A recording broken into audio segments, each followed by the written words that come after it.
a vicious and a barbarian attack on innocent civilians, the like of which we haven't seen since the 1940s. And Mr. Ambassador, so I know there you are. Thank you, Mr. Ambassador, the Ukrainian Ambassador. I want to repeat to you directly what I told your wonderful President Volodymyr Zelensky yesterday.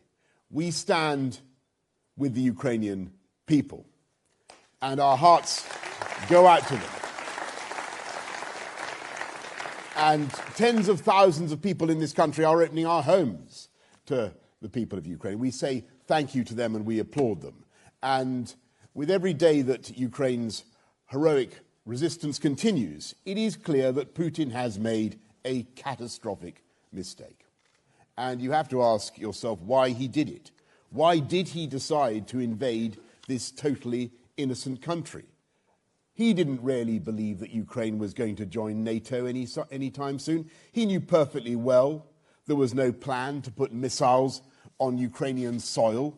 He didn't really believe the semi-mystical guff he wrote about the origins of the Russian people. I know whether you read it, Nostradamus meets Russian Wikipedia.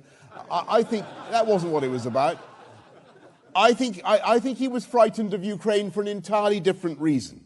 He was frightened of Ukraine because in Ukraine they have a free press, and in Ukraine they have free elections. And with every year that Ukraine progressed, not always easily, towards freedom and democracy and open markets, he feared the Ukrainian example, and he feared the implicit reproach to himself. Because in Putin's Russia, you get jailed for 15 years just for calling an invasion an invasion. And if you stand against Putin in an election, you get poisoned or shot.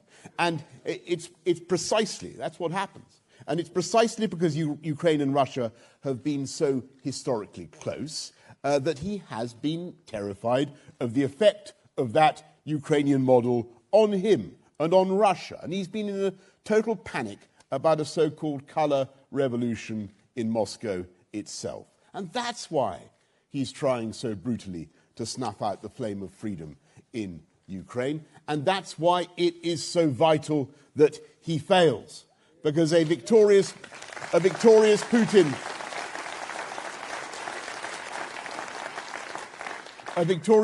will not stop in Ukraine, and the end of freedom in Ukraine will mean the extinction of any hope of freedom in Georgia and then Moldova. And it will mean the beginning of a new age of intimidation across the whole of Eastern Europe, from the Baltic to the Black Sea. And if Putin succeeds in crushing Ukraine, it will be the green light for autocrats everywhere, in the Middle East, in the Far East.